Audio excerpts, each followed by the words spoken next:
Yo, yo, yo, yo, yo. What's going on, social media world? It's your boy Sincere, J Red, Flatbush, Brooklyn. Y'all already know. If you guys always see me squinting, it's this ring light. If you look like, why are you always squinting in the video? Maybe I should adjust it, right? next time. Welcome to the page. Like and subscribe. If you're already a member, if you're already a subscriber, I appreciate you. Keep watching. Nothing but positive vibes going on here. Good substance. This is actually episode 1 of Sincere Relationships, which I will be, if you see my introduction video, I will be basically giving you the recipe on how to establish and keep and maintain a long lasting loving relationship. Because let's keep it real. Maintaining it, maintaining that vibe, maintaining that love, maintaining that mental, maintaining that physical, maintaining that energy that you had for the person when you first met them. It's not that easy. Remember, everybody's putting on their best display. You know what I'm saying? You're meeting the what? How do you used to say it? You're meeting the representative. You know, and which it backfires actually a failure because you should really just keep it 100, keep it a buck, be yourself. Let me tell you something, social media world.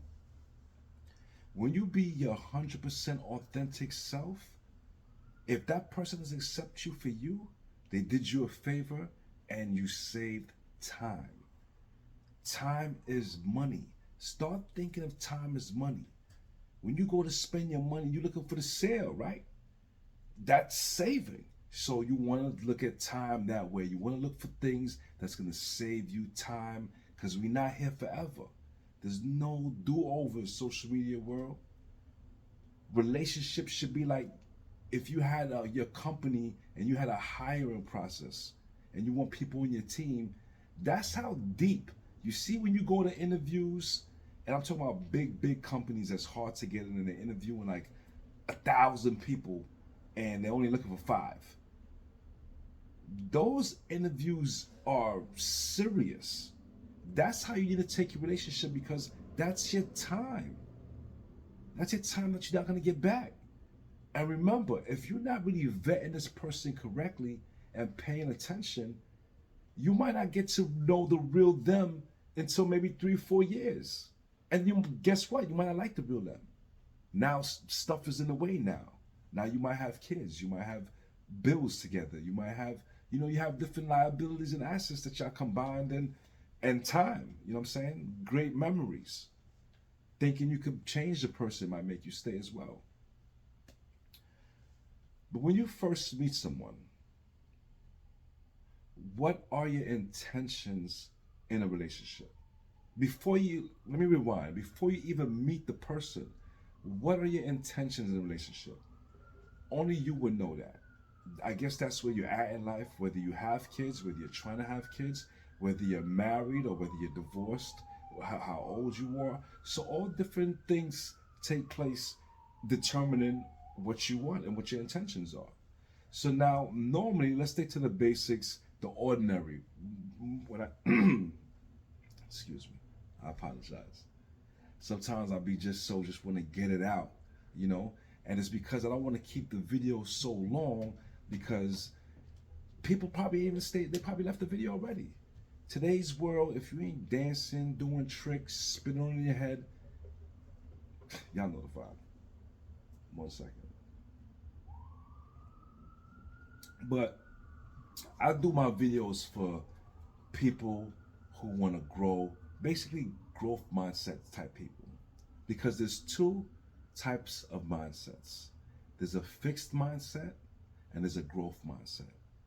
And the best thing about it, all they are beliefs, they're mental beliefs. So you can choose and you can change. But you would want to go with a growth mindset because you're constantly stretching, you're constantly growing. A fixed mindset, you kind of accept things how it is, and you kind of, to me, a fixed mindset, they're scared of success.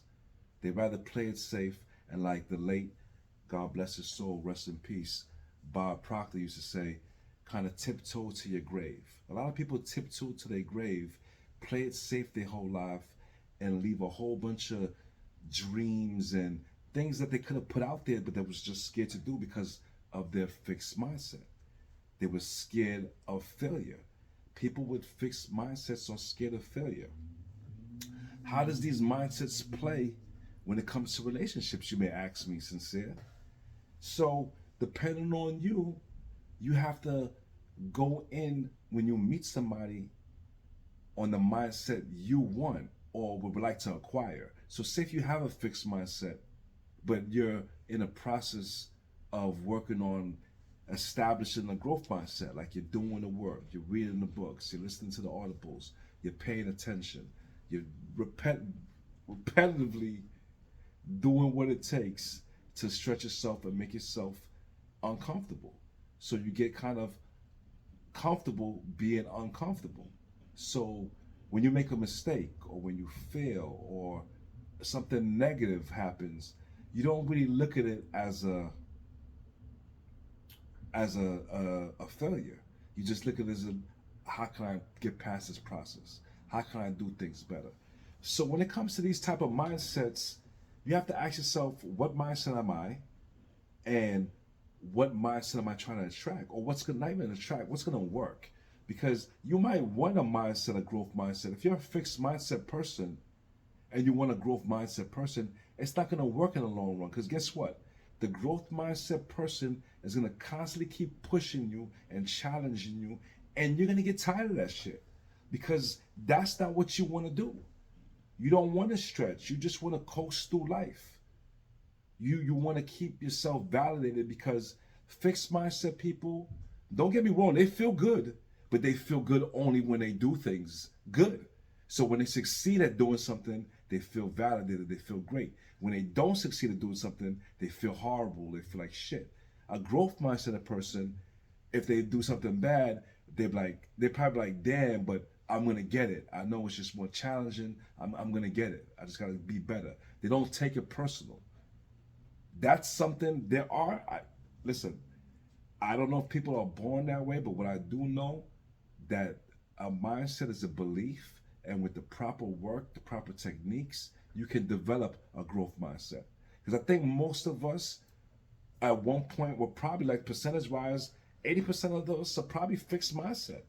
And as we got older, we kind of got into a growth mindset, and some just said, nah, the ones that were scared to raise their hand in school or scared to get teased or very insecure, they probably have a fixed mindset because they want to coast through life. Failure makes them feel they already have other reasons why they feel a certain way.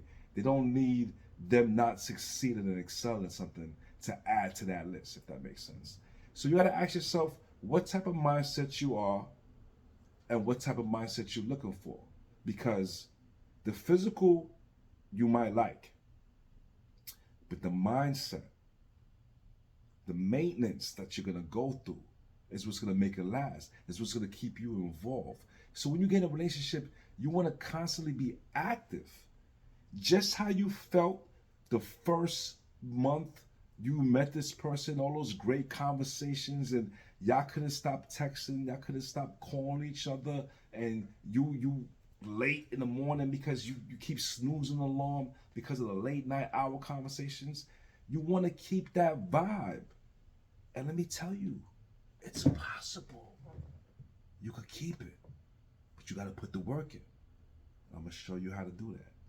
But like I said, first, find out what kind of mindset you are and find out what kind of mindset you are. Sorry, I just said that twice. Find out what kind of mindset you are and find out what kind of mindset you want. And then see if that works. Because just because you want that doesn't mean it's going to work. Remember, we got to do what works. Because when you're in a relationship, you're not one no more. You're two. Team. Team makes the dream work. Sincere.